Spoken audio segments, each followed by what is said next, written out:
Today I'm going to be talking about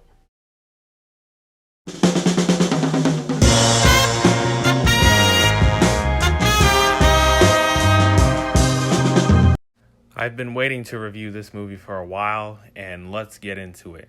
Terrifier 2's plot is pretty much this. After being resurrected by a sinister entity, Art the Clown returns to the timid town of Miles County, where he targets a teenage girl and her younger brother on Halloween night. Alright, let's get into the good parts of this movie. And the first thing that I'll say about this movie is that it has much better characters than the first movie. The first movie, once again, I didn't review it, but what I will say is that it was average in my opinion. I thought the biggest problem with the movie, although like the gore horror stuff was really good, the characters were very weak and forgettable. But in this movie, they do a very good job of actually, giving us characters that we can root for, characters that we care for, and even the side characters are much more memorable. Before I get into anything else, I just want to say that the main character, Sienna, was a standout. I don't know exactly who the actress is, but she was really great in this movie. And at first, she was just a generic horror teenager. But by the end of the movie, she just becomes a badass.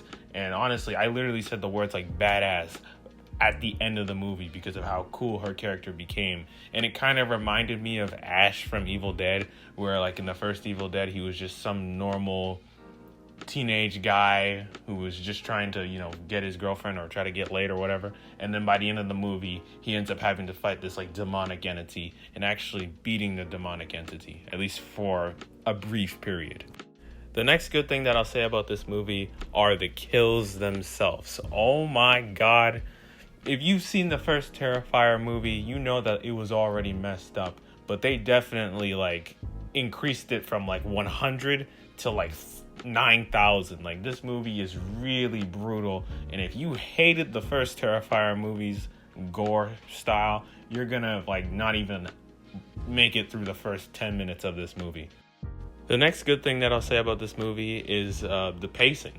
Honestly, even though this movie is a lot longer than most slasher movies, it went by really quickly. I never felt bored. I thought the intensity, it was always there. I was always hooked. I was always watching it. I never felt the need to like check what time it was. I never felt the need to do something else. Like I was locked into this movie from the beginning to the end. And I think that's a testament to how amazing the pacing of this movie is.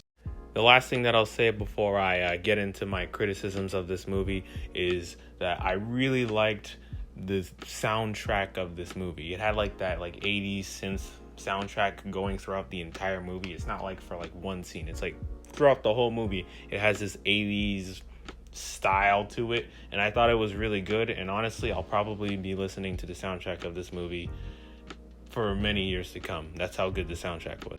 Alright, let's get into some of my criticisms for this movie. And the first thing I'll say is the acting for this movie is a bit bad at times. Just a bit bad at times. I'm not going to say who exactly it was. And remember, I'm just some dude on YouTube just giving his 2 cents on a movie. So don't take my opinion too seriously. But anyways, I thought some of the acting was just a bit bad. You could tell. I think the budget for this movie was like 700,000. It was either 200 to 700,000. So clearly they didn't have much to work with in the acting department.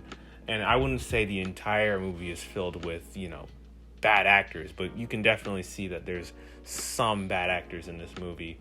Also, another problem that I have with this movie is the fact that it has a bunch of these items, these mythical items and these weird stuff that's happening. There's this sword thing that I believe should have some type of history to it. Like, what's the meaning behind this thing? And they never really explain it. It's just this thing. And once again, there's this thing with Art the Clown has this little girl with him all the time, and I believe it's one of the girls that he got rid of, let's just say. And I would have liked to know why she's in the same state of him, stuff like that. I would have liked to know those things because I think it's interesting.